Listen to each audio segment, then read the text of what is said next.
I'm Victor Kopperman. I work at the Department of Linguistics at McMaster University. This is done under the umbrella of the Words in the World partnership. So we hope to be giving information about how to do experimentation and scientific communication and some other important things online. So this is part of the effort. I will now start sharing my screen. And I'll remove, oh no, I don't want to leave this meeting. I just want to minimize. Okay, so let's take off where we left, where we left off the last time around. We are specifically talking about Amazon Mechanical Turk. This is for people who are just joining us the first time around. Amazon Mechanical Turk is an online platform which allows us, the experimenters, to publish our experiments and program them. And it also allows workers or participants to take these experiments for money. And Amazon.com handles the payments and communication between the sides so that the sites remain anonymous, or at least the participants remain anonymous to us. So I'm signing in as a requester or experimenter. And we have created the first two experiments. Let's start with the survey and just see what it looks like to remind ourselves. So I'm going to OOH survey, standing for Open Office Hours. Let's preview what it looks like. We have prepared it the last time around. And so just to remind you, there are some instructions that we can view, not too many of them, just the simple request to answer questions below. We ask people about what their first language is. So this element is a text box with an example, and they can type in whatever the response they find fit. We can use check boxes as shown here. We can use a scale for a different question. It's a different element of this website. On the scale from 1 to 10, how would you describe your reading proficiency in English? Another text box follows. Write down all languages that you speak. So we are creating the survey as if it's a Lego from the elements. And what we'll do today is use these elements to create the most common non-chronometric experiments that I tend to use, and many others, of course. We'll do close predictability, we'll do plausibility judgments, and some others. So before we move on, this is the survey that we actually ran the last time around, and I'm going to the Manage tab here, which shows the results of the two surveys, of the two experiments that we ran. So we'll concentrate on the actual survey. Yeah, so it shows that 3 out of 3 assignments were completed. We can now review these results. It's a shame that it didn't complete during our our last open office hour. It finished a few minutes after, but it was very quick. And what you can see here is the digest or the gist of the most important fields that will be provided to us in a report. So one is worker ID. This is the de-identified or the anonymous ID for our workers. And we can refer to these, we can call on these workers in our future experiments. So these are saved in our profile, and I'll show you exactly where they are saved. All languages was one of our fields. This is how we named our variable. And indeed, people are telling us that they speak English, Portuguese, Spanish. That's one person. Another one is English, Tamil, Urdu, and Arabic. Russian and English is the third person. And we get their first language, and we get their ability in reading proficiency in English. And interestingly, nobody checked Spanish, even though Spanish is one of the languages that they speak. Okay, so these are the results, or rather a gist of the results. We can also download a file, a CSV file. CSV stands for comma separated values, so it's a comma separated file. And I have downloaded it, and it's now available to you with all the materials of the workshop. I'll show in a moment where exactly it is available. So this is the same information plus much more information about when they accepted the assignment, when they submitted the assignment, and some other things. An important value here is work time in seconds. This tells us how much time they worked on this assignment. So there was a person who worked only 90 seconds on this assignment, which is not that outrageously little. Yeah. Some have worked more on it. So this information can be used for filtering people who've spent too little time or too much time on responses. This is something we'll do in the post-processing. And finally, we see the same responses that we saw in the gist before. Okay. So this CSV file opens in Excel. This is the ultimate data, the outcome data that comes out of Amazon Mechanical Turk. So now we've seen the full life cycle of an experiment from launching it the previous time around to seeing its results now.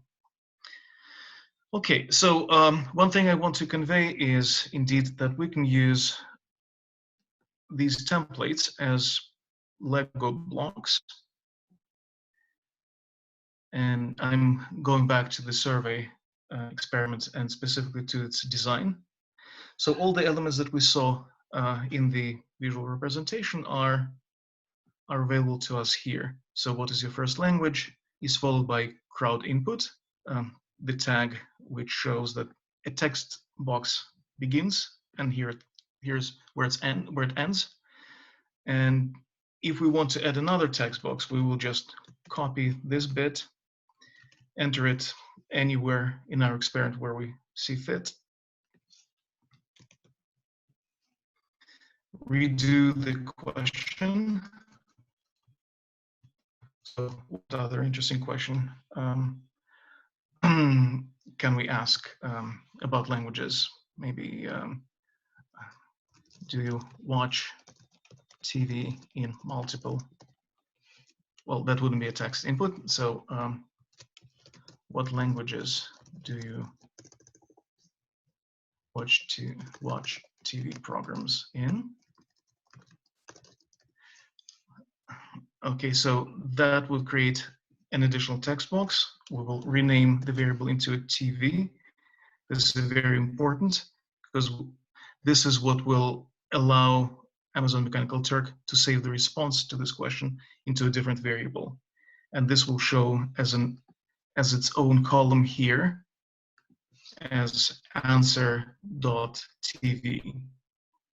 So if we were to rerun this survey, this new element will be stored under the name that we have just given it. Okay, and the same is true, of course, of any other. So we can add an extra slider, we can add checkboxes, we can add radio buttons, and several other elements that we'll get to. So I will preview this just to show that our change now will reflect in the structure of the survey. Here it is. What languages do you watch TV programs in? So we've just added it, and in much the same token, we can do surveys with all types of questions. To a different template. So I'm moving to the Create tab of Amazon Turk, and by selecting New Project, I'm opening all kinds of templates that are available to us. We've only worked with the top two, Survey Link and Survey. Now let's do Collect Utterance. So this is what the template looks like, and this is how we will receive it and change it. So right now it shows instructions, collect utterances for intent. There are detailed instructions.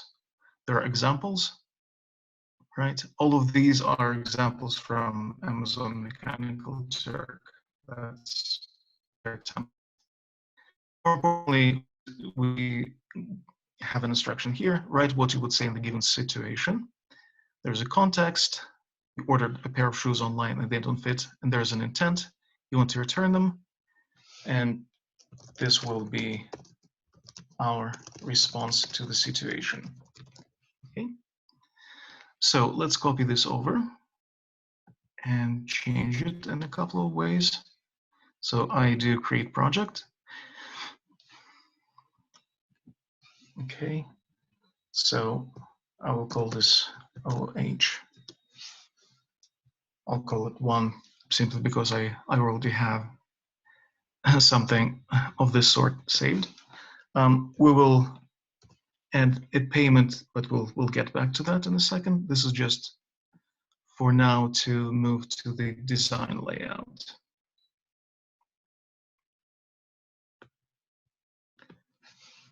We will get back to the settings in a moment.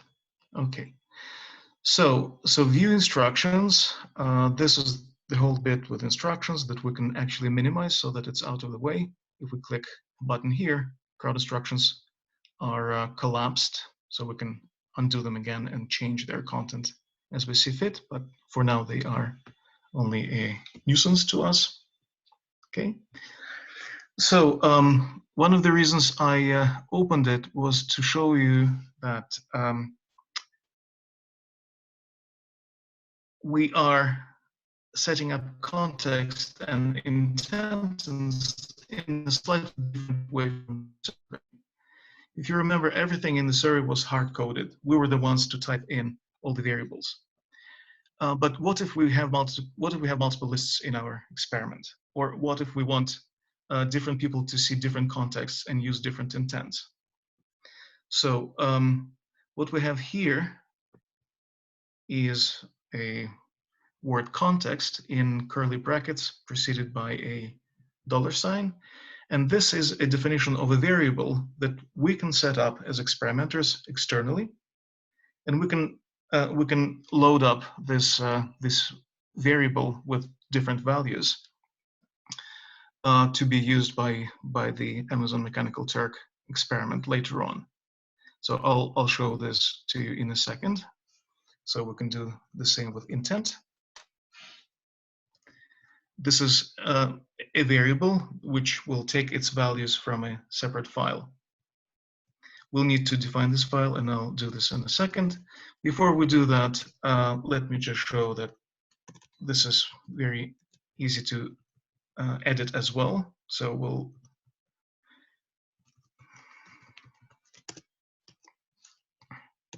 what I want to do now is copy the context and the intent, and this bit, which is which stands for a text box into which people will type in their response. Okay, so instead of showing one context and one intent, one set, I want to show 2. So all I'm doing is changing the names of the variables that will be read into this file and shown to people. And I'm also changing the name of the variable utterance from utterance to utterance 2. This will be the variable that will store the response to the second set of questions.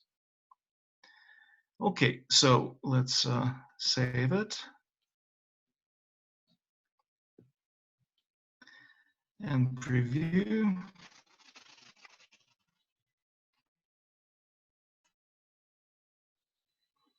It takes a second, but it will show up eventually. Okay, so here it is.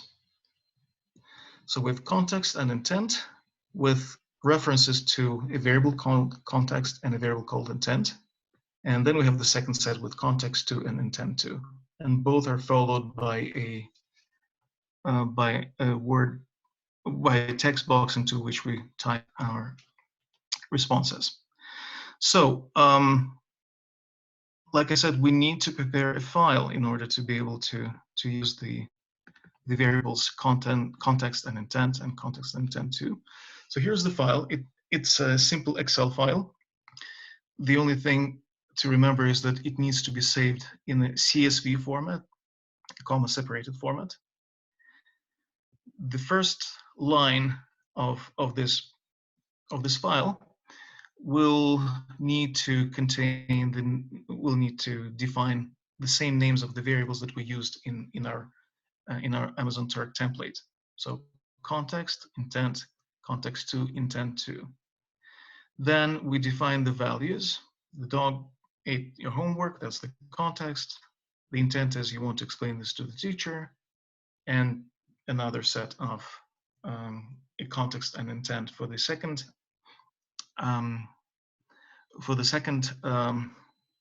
sub task in this task.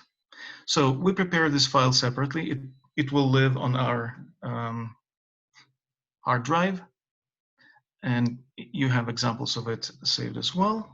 So now let's see how we actually upload this file so that it populates the variables. So this is our template, OH1 collect utterance. We go ahead and publish a file. And this is a new menu that we have not seen before. It says choose a CSV file with the variables you specified in your project. Choose file. And I'm pointing to the file that I've just created. It tells me that file validation completed successfully, meaning that all the variables that I defined in Amazon Turk are also found in that CSV file. There's a complete match. We do upload. And what we should see is that the values from the file are propagated. They're uploaded and they live in the spots where we expect them to live. So let's see. Okay, so the dog ate your homework. That's the first context, and the first intent is what we wanted it to be. And the second also came from the file, and so on.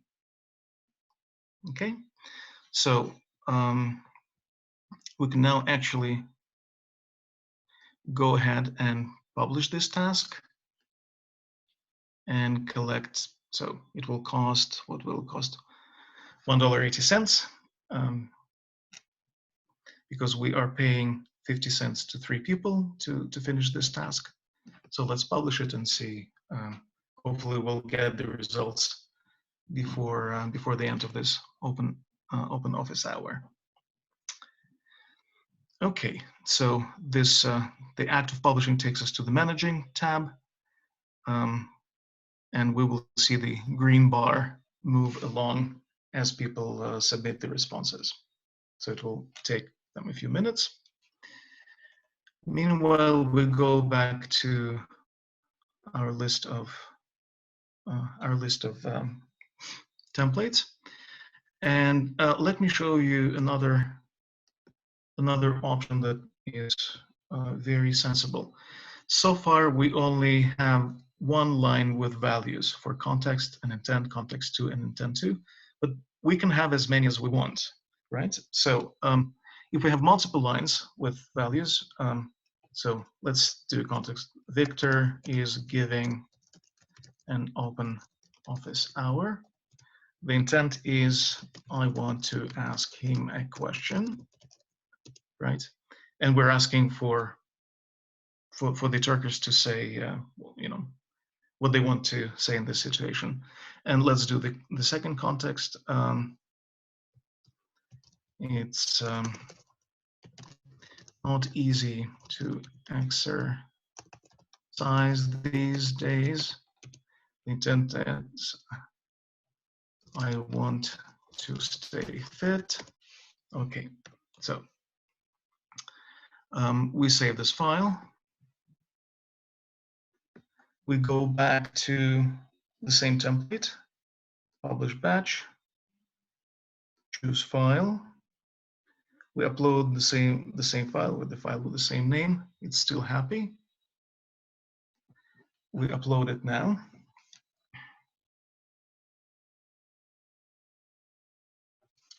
Okay. So what you will see when everything's said and done is that 2 tasks or 2 hits will be created. Each one corresponding to a line in the CSV file that we submitted. So there will be a separate hit a separate assignment with these values and a separate assignment with these values. Let me go back to Amazon. And you can see how it says tasks available is 2. Tasks available is 2, meaning that we now have two sets, 2 hits, right? So the first one is exactly the same. We didn't change that, but we can now move to the next hit.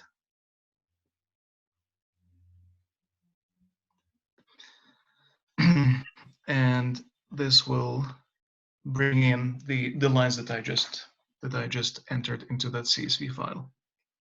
Okay. So one other thing to say is, of course, we can have as many Legos in each hit as we want. So this we can do by simply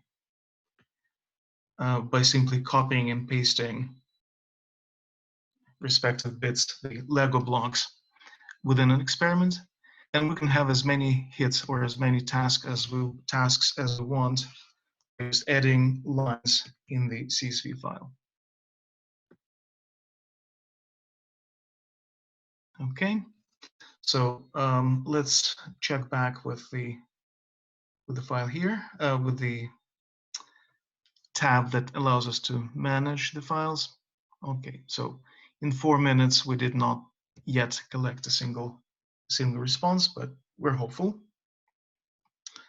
So let's go back to our list of experiments. And I will show you how we can use the experiment that we just created, this collect utterance experiment, to create a close predictability task. It's actually very simple. First of all, we can copy this experiment. I will not do it because it would take too much time to start from scratch, but I have this test predictability experiment, which has been indeed created from copying over something like collect utterance. Let me go to the edit view of it. And if you think about it, a predictability task is effectively that. We see some context, typically a sentence, and we ask people to fill in some bit of the sentence, either one last word in it or some other part of it. So this is exactly what we will be doing here. I'm going straight to the design part. I didn't change the instructions in the interest of time. And in fact, if anything, we can just go ahead and delete the entire instructions block. So because we are providing an instruction here, write down the word that you think completes the sentence. Okay. And just like in the previous experiment, we have context and a variable that is called context1, followed by a text box. So this is crowd input is the way for Amazon Turk to say that whatever is defined in between the opening and the closing brackets is the text box. So that's context1, and followed by context2. So same thing, only we change the variable name to utterance2. This will be the variable that will accept the response to the specific close predictability task. And of course, we can have context3 with utterance3, and we can have as many as we want. So let me save this.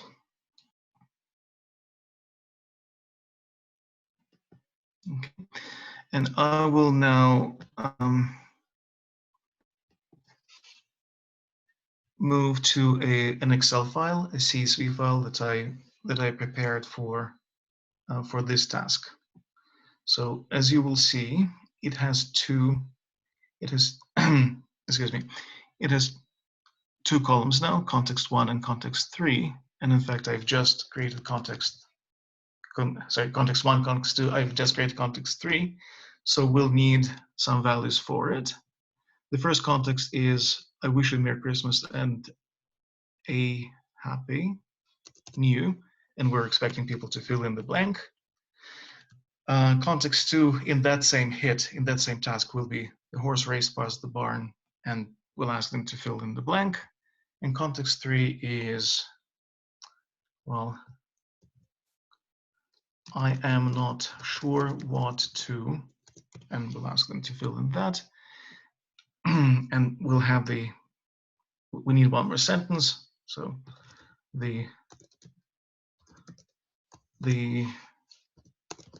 colors of the rainbow include, and we expect some color to show up. So this is our file, a CSV file that we will use in combination with the template. Okay, let's preview.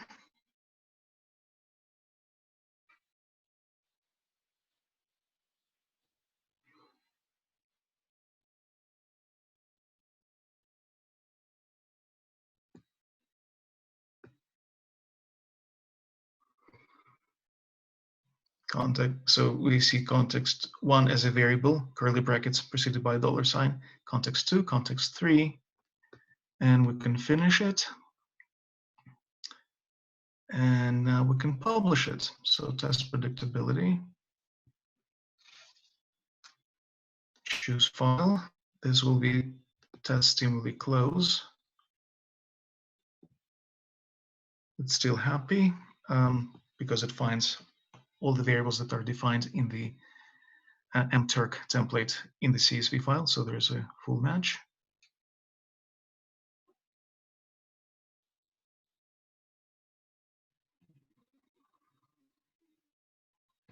Okay, I'm skipping the part on how to set the payments and so on. This is something you can look up in the video from the last open office hour.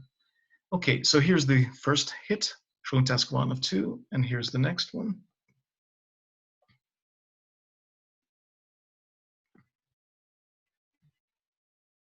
Okay, so I think we're fairly satisfied. We will now publish it and hope to get some results as we speak. So this is the information about payment, and we publish.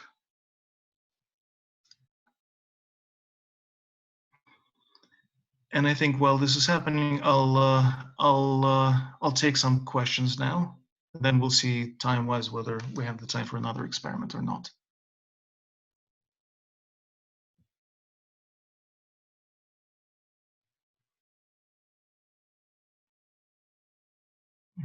Caitlin?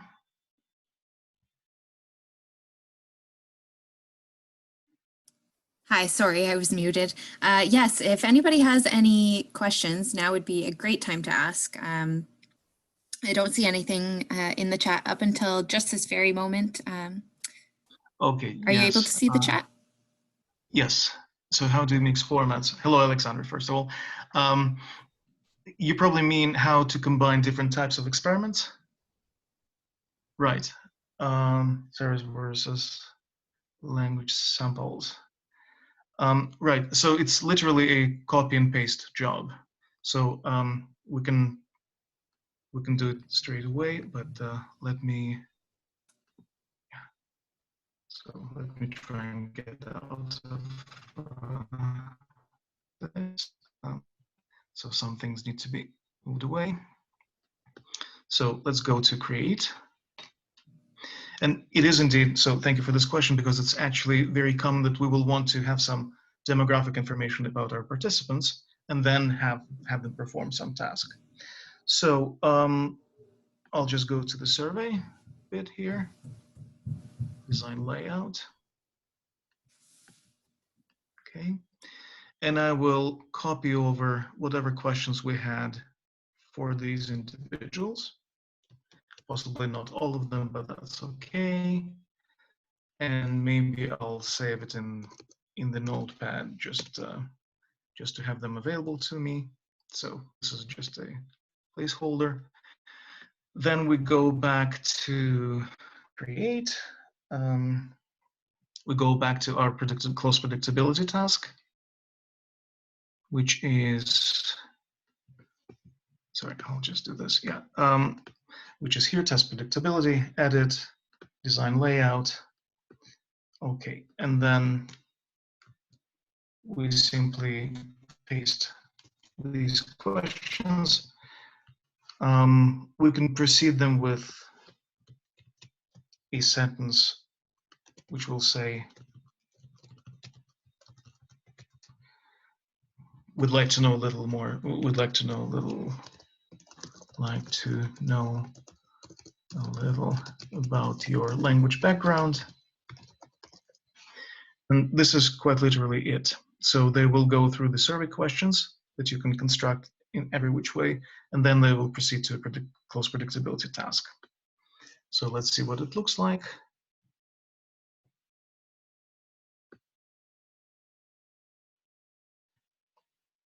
Okay, so this is a survey, and then we get the close predictability. There's a way to visually so that there's a clear separation between the two. We won't necessarily get there, but yeah, there are tutorials and help files on how to do this. So I hope this answers your question. Any more questions at this point? Okay, so if not, I'll show you one more type of an experiment. So for now, I'll just close the chat window. Okay, so I'm just hoping that we will see some of the results, because it's the most thrilling part of using Amazon Mechanical Turk, to see the responses trickle in straight away. Okay, so let's use our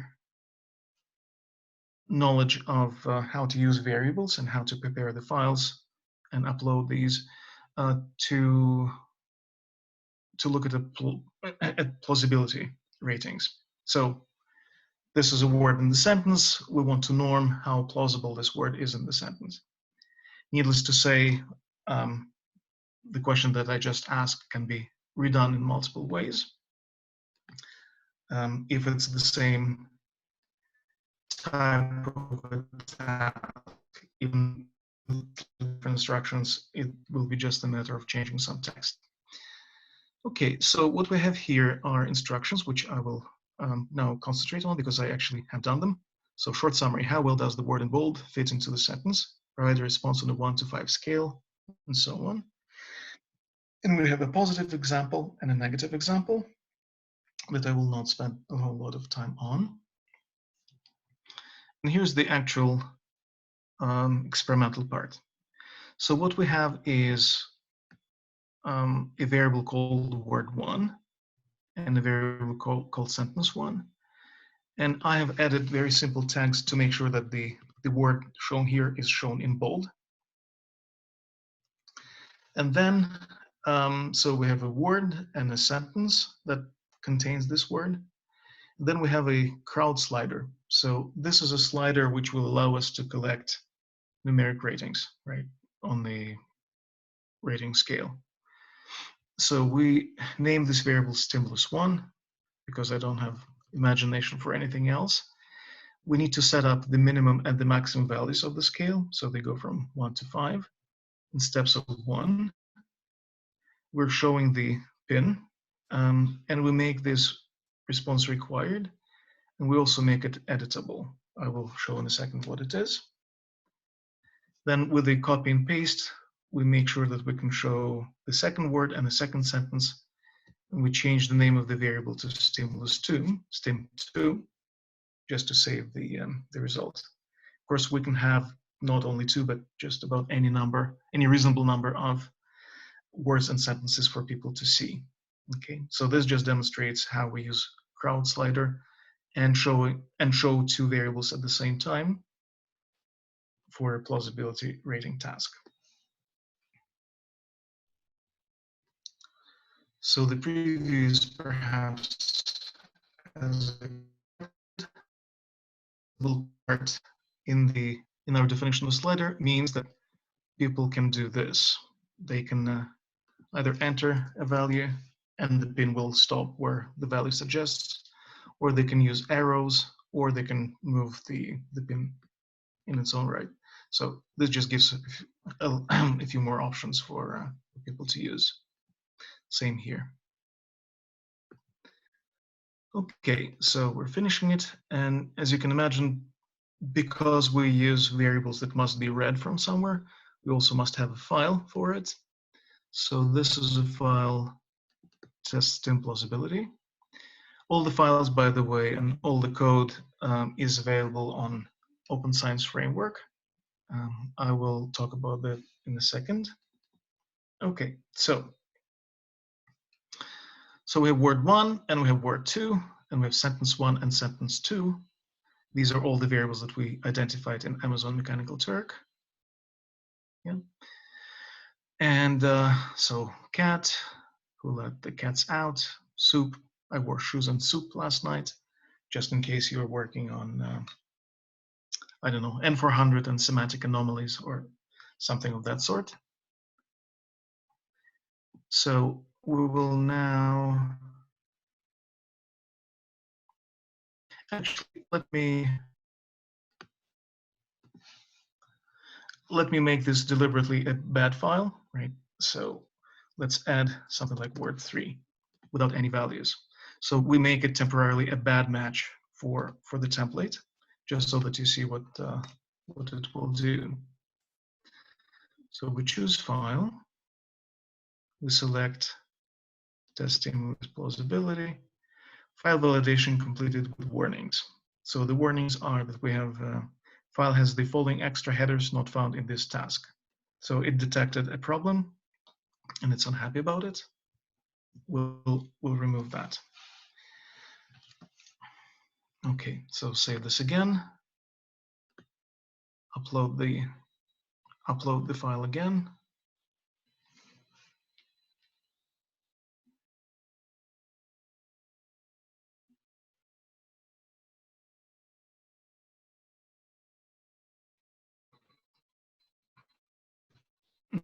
Okay, so this is what the participants will see.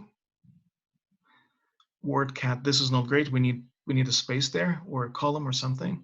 Sentence, who let the cats out, doesn't look very nice, but otherwise, this is what we expected. And we have 2 hits because we have 2 lines in our CSV file.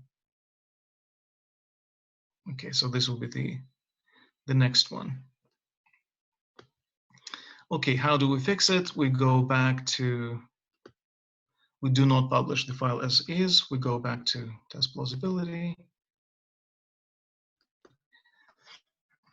I will finish this, I will publish this file, and we'll stop there, and I'll start collecting questions.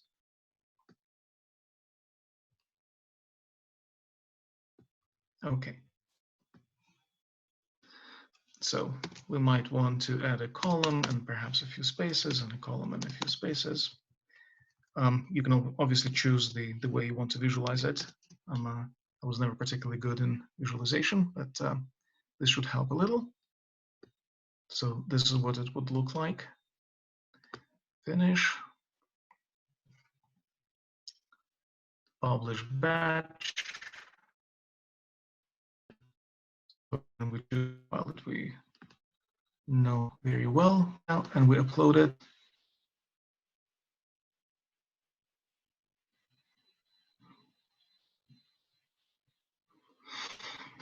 Okay, so this will take a moment.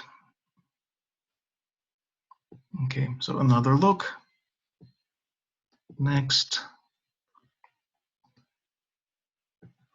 And publish. Right, so we can obviously, like with Lego blocks, we can mix and match and mix, create different experiments by combining different types of questions. Let me just draw your attention to the repository, which will hold all the information from.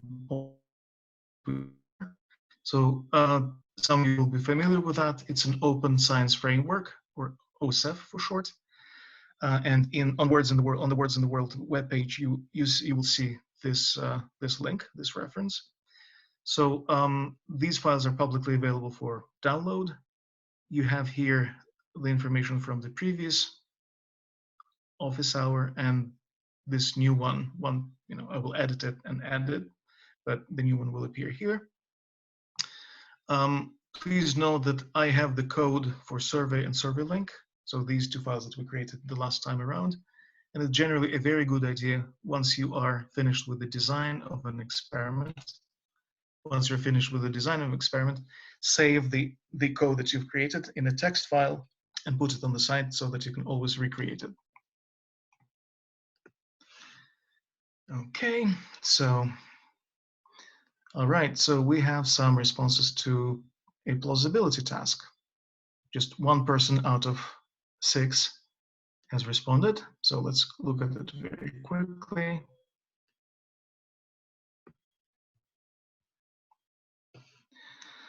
Right, so the question was, how does the word dog fit into nothing like a hot dog on an empty stomach? The response is 4 out of 5. How does fruit fit into I hope this session bears fruit? The response is 5. Okay, so that's these are the results that we received so far. And here's the predictability task. So let's very quickly go through that. Inertia is a property of matter, yes. Psycholinguistic is a branch of science which combines linguistics with psychology, yes. The colors of the rainbow include, and here we have all the colors. Okay, so I hope I convinced you that it actually works and it can collect data in real time.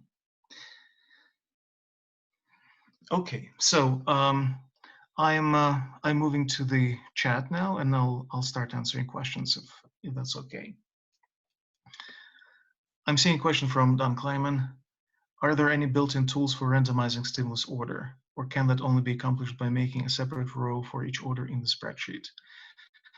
There are no built-in tools for randomizing stimulus order, so all the randomization will have to be done separately in those spreadsheets. And yeah.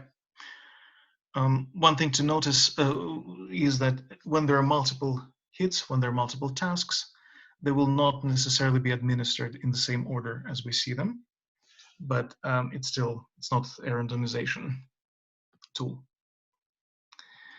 Olivia, can you use published copyrighted tests materials if you cite properly? So I think, Olivia, I think that the rules are exactly what they are in a lab, right? So if you are okay with showing a lab person published and copyrighted tests and materials, it's to the same extent it's okay to show it to an Amazon Turker or Amazon Turk worker. Okay, so there's no difference in this regard. Okay, Alexandros, can you upload audio files or images? Also, can you collect audio files from the workers? So yeah, the first question can be answered in positive. So yes, there is a way to upload both audio files and images. Well, if we have another office hour, I will show exactly how this is done. Can you collect audio files from the workers? I know I promised to look it up the last time around. I did not, so that's something I will need to look up. And if you don't mind sending me a personal email, I will make sure to follow up and let you know.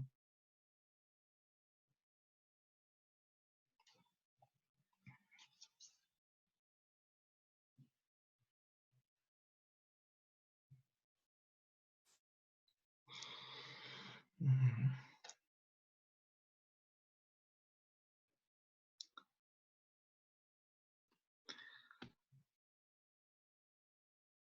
Okay, so I don't see too many questions right now, but maybe I can show to you one additional task. So this is to collect ratings.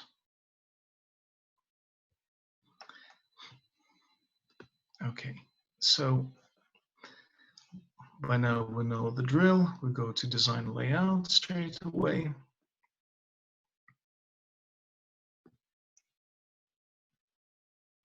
Okay, so this task implements radio buttons.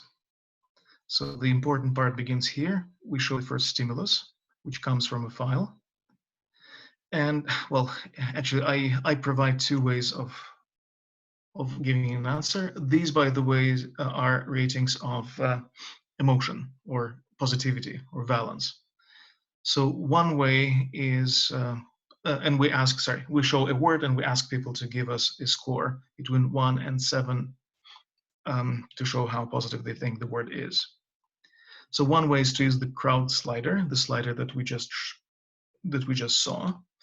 Another way is to use a radio button. So I just copied over the code for the so-called radio group, in which we define each button in its own name and its own value from 1 to 7. And we have multiple sliders up to 5. We have multiple sliders here. And this is what it looks like.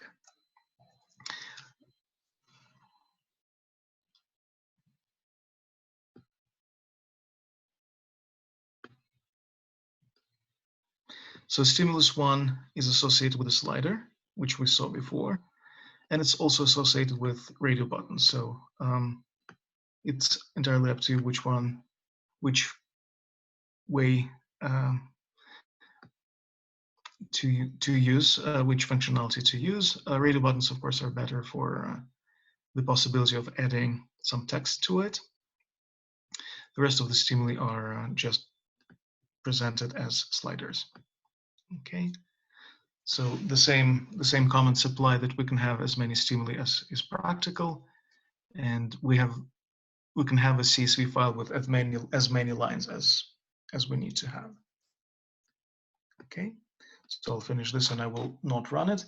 Let me just say that you may have heard of big collections for tens of thousands of words for effective ratings and concreteness ratings and age of acquisition ratings. This is exactly how we program them. It was very easy to program, very easy to run, and yet these are important tools that are helpful to many people these days. Okay, I'm going back to the chat. Right. Can you provide feedback in terms of correct, incorrect after each trial? Thanks. I don't think it's easy to do in the actual Amazon Mechanical Turk. So it might be something that you will want to implement in an experiment that you create separately. And there is a way, of course, to link Amazon Mechanical Turk, just recruit people through Amazon Turk and refer them to that external experiment. So, but as far as I know, within Mechanical Turk, there's no way to provide feedback. There's no way to process the data online. We only receive these results after the fact, and we process them after the fact. Gary, Victor, this is not really a question, but it seems to me that the combination of PsychoPy3 and mturk is extremely powerful. Yes, so that relates to the previous question as well. PsychoPy3 is a way to create online experiments, a much more powerful way than Amazon Turk, but Amazon Turk can be used as a tool to recruit people, and perhaps some of the questionnaires can be done on Amazon Turk, whereas the rest of the work is done on PsychoPy. And this coming Tuesday, we will have another office hour given by Jordan Gallant on PsychoPy3. So please stay tuned for that.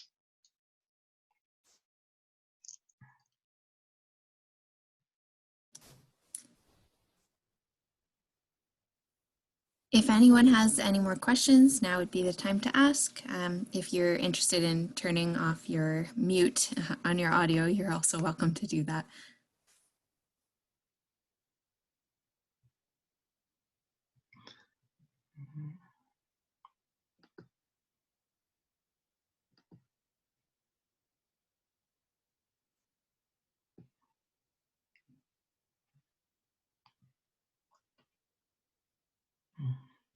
So I'll be online for a few more, I mean, for as long as there are questions and demand. And yeah.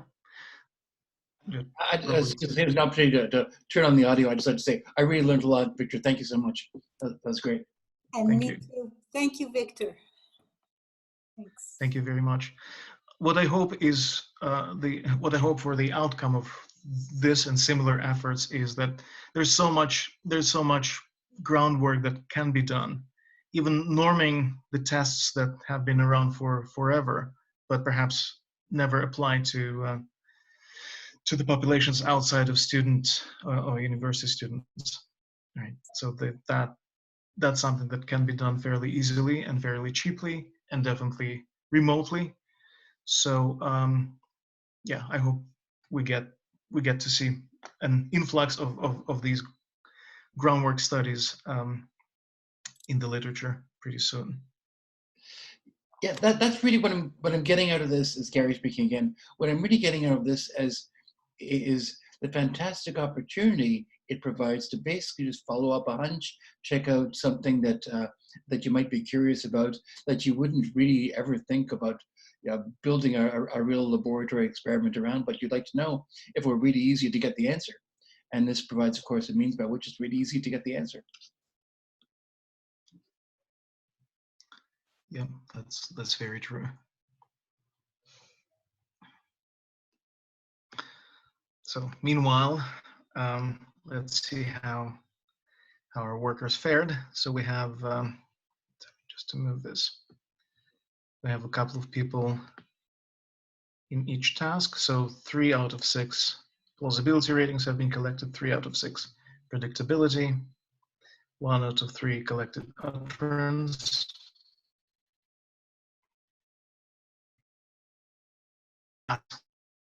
And again, it's relatively cheap, even though we're paying the prorated amount that would lead to a minimum wage. It's still much less than we would pay the participants and the research assistant for comparable lab work.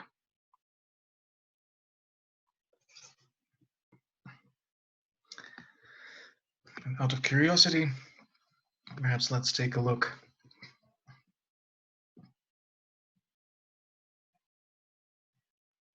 Okay, so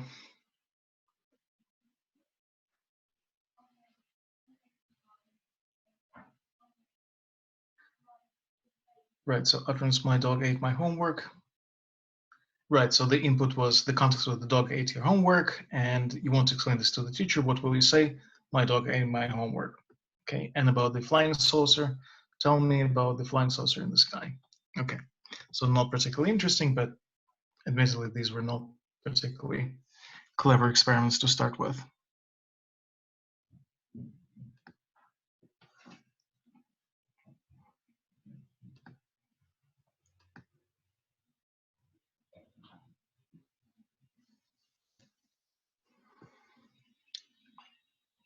Let's look at predictability. So this is not instead of you asking questions, this is just me fiddling with the data, which is indeed the most interesting thing we can do. Okay, I wish you a Merry Christmas and a Happy New Year, yes. And the horse raced past the barn doors. The horse raced by the barn swiftly. Funny how nobody said fell. And I'm not sure what to do. I'm not sure what to do. Okay, so we're getting our close predictability norms straight away. So I think I will stop sharing my screen, but I'm again online for chat and other things.